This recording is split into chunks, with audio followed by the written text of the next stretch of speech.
اعوذ باللہ من الشیطان الرجیم، بسم اللہ الرحمن الرحیم۔ السلام علیکم ورحمۃ اللہ وبرکاتہ۔ آج میں آپ کو بتاؤں گی تقوی کے بارے میں۔ اس دنیا میں بعض دانشوروں اور امراء نے بزرگی اور بلند رتبے کے علیحدہ علیحدہ معیار مقرر کر رکھے ہیں۔ بعض کے نزدیک زیادہ دولت مند ہونا بلندی کی علامت ہے، بعض جاگیرداری کو بلند رتبہ خیال کر بیٹھے ہیں، بعض کے نزدیک جوانی اور توانائی ہی بلندی کی دلیل ہے۔ غرض یہ کہ دنیا والوں نے سر بلندی اور سرفرازی کی مہر لگانے کے لیے اپنی مرضی کے بت تراش رکھے ہیں، مگر ان سب کے مقابلے میں اسلام میں سر بلندی اور بلند بختی کا معیار ہی کچھ اور ہے۔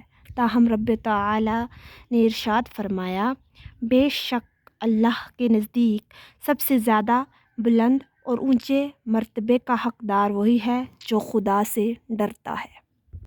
حضور علیہ السلام کی سیرت طیبہ زہد و تقوی کی اعلیٰ ترین مثال ہے۔ حضرت ام المومنین حضرت عائشہ رضی اللہ تعالی عنہا کے لفظوں میں حضور علیہ السلام کی سیرت و کردار عین قرآن ہے۔ آپ رضی اللہ تعالی عنہا فرماتی ہیں کہ ہم نے زندگی میں 1-2 بار گندم کی روٹی کھائی تھی، جو کی روٹی مل جاتی تو کھا لیتے، ورنہ مہینہ بھر وہ بھی نہیں۔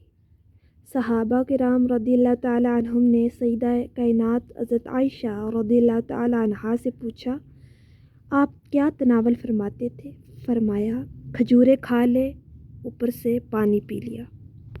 یہ ہے تقوی کا معیار، جس کی بنا پر آپ علیہ السلام کے رب نے آپ کے کردار کو یوم حشر تک کے عوام و خواص کے لیے نمونہ بنا دیا۔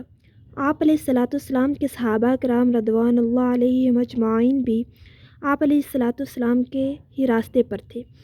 یہی وجہ ہے کہ آپ کے صحابہ کرام رضوان اللہ علیہم اجمعین کی زندگی میں تقوی اور پرہیزگاری کمال درجہ کی نظر آتی ہے۔ سیدنا علی المرتضیٰ رضی اللہ تعالی عنہ خلیفہ المسلمین بنے، تب بھی آپ کا حال یہ تھا کہ آپ جو کی روٹی، سوکھی روٹی پانی میں نرم کر کے کھاتے۔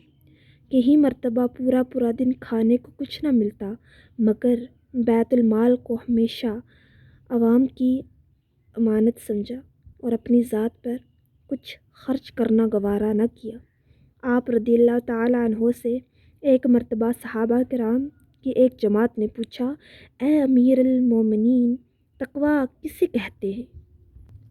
آپ رضی اللہ تعالی عنہ نے ٹھنڈی سانس بھر کر فرمایا، یوں سمجھو ایک تنگ سی پگڈنڈی ہے، اس کی دونوں طرف خاردار جھاڑیاں اگی ہوئی ہیں، اور ہمیں صاف ستھرے کپڑے پہنا کر حکم دیا گیا کہ اس پگڈنڈی سے گزرو، مگر دیکھنا خاردار جھاڑیوں کے کانٹوں سے تمہارے لباس کا کوئی حصہ پھٹ نہ جائے۔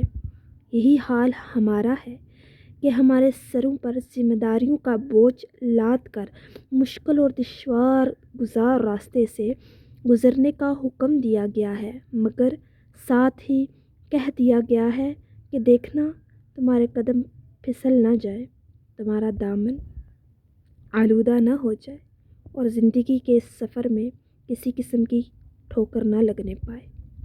تقوی کا مطلب یہ ہے ہمیں ہر آن یہ احساس رہے کہ ہمارا خدا ہمیں نظر تو نہیں آ رہا، مگر ہمیں دیکھ رہا ہے، ہمارا ہر عمل اس کے روبرو ہے۔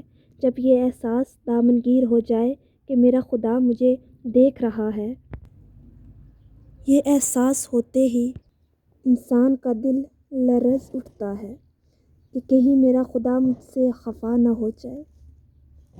اللہ کریم ہمیں تقوی کی دولت نصیب فرمائے، آمین ثم آمین۔ اگر آپ کو ہماری ویڈیو اچھی لگے، لائک اور شیئر کر دے۔ اپنا بہت خیال رکھیے گا، دعاؤں میں یاد رکھیے گا۔ ملتے ہیں نیکسٹ ویڈیو میں، تب تک کے لیے اللہ حافظ۔